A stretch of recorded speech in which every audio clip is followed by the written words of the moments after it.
Denne præsentation vil komme til at handle om forskeres nuværende forståelse af universet. Forskere bygger deres teori på Big Bang-teorien, og Big Bang-teorien bygger på, at universet udvider sig, og dermed at det ikke altid har eksisteret. Teorien mener, at alt stof og stråling, som er i universet i dag, har været samlet i et lille punkt, som har været rigtig varmt og der har været rigtig tæt, og den tæthed og den temperatur tror man har været ekstremt høj, og dermed har udløst en slags eksplosion. På den her model kan man også se, at man ligesom mener, at universet bliver ved med at udvide sig, og der altså bliver mere afstand imellem stofferne i universet. Forskere har regnet sig tilbage til universets start lige efter Big Bang, og her mener man, altså man har inddelt det i faser, og man mente egentlig, at rummet lige efter Big Bang hovedsageligt bestod af kvark-gluon-plasma og andre partikler og sådan noget elektromagnetisk stråling, og så at temperaturen stadigvæk var ekstremt høj. Og så meget kort tid efter Big Bang var der en fase, hvor universet udvidede sig utrolig meget, og det er det, man kalder inflationsfasen. Og ved den her voldsomme udvidelse, så blev alle de længdeskalaer, som blev forøget med en faktor på 10 i 43. dele.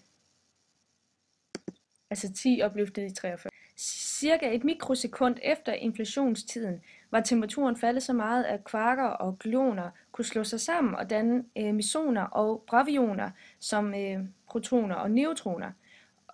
Og fordi temperaturen faldt yderligere, kunne protonerne og neutronerne binde sammen. Og derved fik vi så skabt de første heliumkerner, og så var der også de lette atomkerner. Og så kan man sige, at der var mange protoner, der stadigvæk var isoleret, så derfor fandtes der også hydrogenkerner. Og så atomerne var jo ikke rigtig dannet endnu, fordi temperaturen stadigvæk var så høj, og man kunne altså ikke fastholde en elektron omkring en atomkerne endnu. Og derfor kalder man det uigennemsigtige univers, altså fordi at de frie elektroner blev ved med at påvirke fotonerne, så de hele tiden skiftede retning, og at atomerne var ioniseret. En anden fase var rekombinationen, som var 3000 år efter Big Bang, og rekombinationen betød, at de frie elektroner forsvandt, fordi at nu var temperaturen faldet så meget, at elektronerne kunne hænge fast med den her atomkerne, og derfor blev det sådan elektrisk neutrale atomer, der blev skabt. Og så derved kunne de ikke længere påvirke elektronerne, kunne ikke længere påvirke fotonerne eller støde sammen med dem. Og så fra det tidspunkt kunne lyset så bevæge sig frit igennem universet.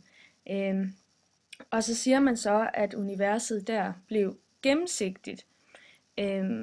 Og så lyset fra rekombinationen er det ældste lys, som vi kan se i dag og måle. Og det er det lys, vi kalder kosmisk baggrundsstråling. Og det er altså mikrobølge baggrundsstråling, som det hedder KMB, som er fra den lysende overflade af de 100% ioniserede univers, der var ved rekombinationen. Og den her overflade, det kalder så den sidste speeding overflade, og det er altså SSO, den forkortes som. Og det var fordi, det er det, som jeg sagde før, at fotonerne her for sidste gang blev påvirket af de frie elektroner, og spredt af dem selvfølgelig. Og det var altså to forskere, Pencia og Wilson, der observerede det her for første gang. Det var sådan en støj i deres antenne. Og det gjorde så, og det var ret vigtigt, fordi den ligesom står bag Big Bang-teorien. En anden ting, der også understøtter Big Bang-teorien, er det kosmologiske princip, og det antager, at universet over store afstande er homogent og isotropt, og det vil sige, at stofferne i universet er jævnt fordelt, og at universet derved ser ens ud fra alle retninger. Og homogen betyder så, at man sammenligner, at hvis man sammenligner to store områder i universet, så ser de ens ud, og at det isotrop betyder, at det ser ens ud for alle retninger.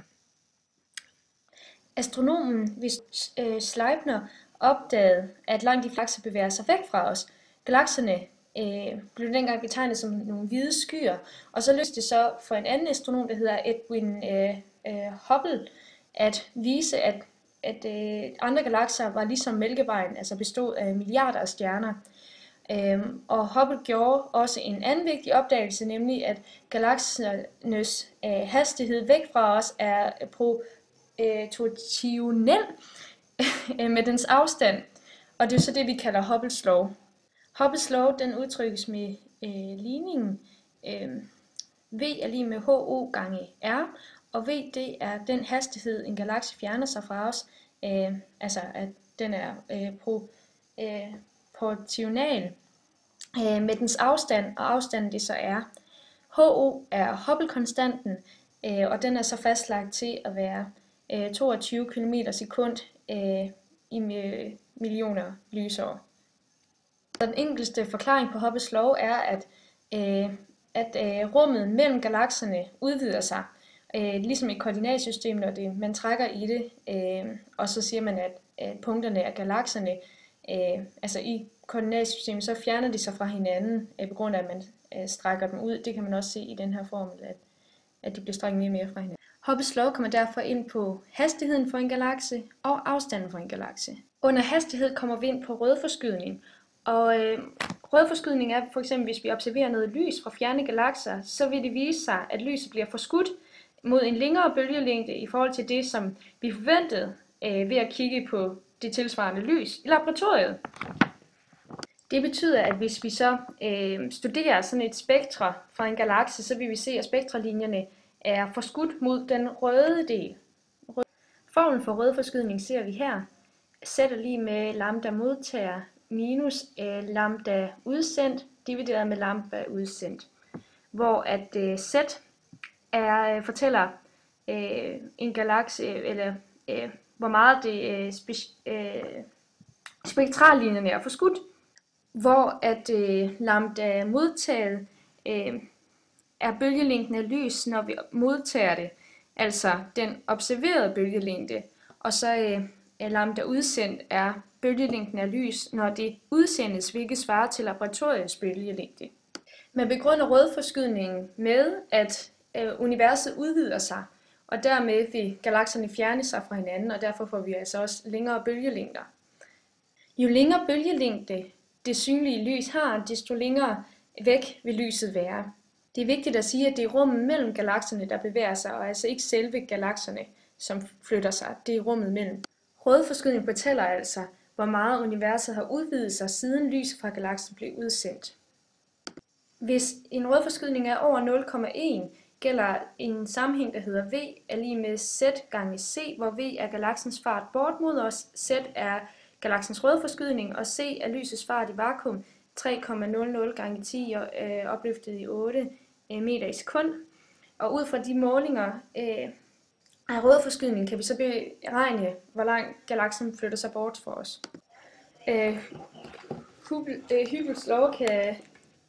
Hubbles lov kan dermed bestemme afstanden til en galakse, når vi ud fra den observerede rødforskydning har beregnet galaksens hastighed bort fra os. Man beregner afstanden til en galakse via Cepheid-metoden. Og Cepheider er stjerner, der blinker, som er i en galakse. Og de der Cepheider, de har så bestemte perioder, hvor de enten lyser kraftigt eller svagt. Jo mere en Cepheid lyser, jo længere er dens periode. Hvis man måler, hvor meget stråling der en Cepheid udsender, kan man omregne eller beregne afstanden til den. Da at Big Bang-teorien kunne forklare Hubbles lov, altså udvidelsen, fik den en enorm succes. Altså man mener, at den kunne både forklare Hubbles udvidelse og den kosmiske baggrundsstråling og forekomsten af de her lette grundstoffer. Og derfor er forskere ikke i tvivl om, at universets udvikling skal forstås inden for rammerne af Big Bang-modellen.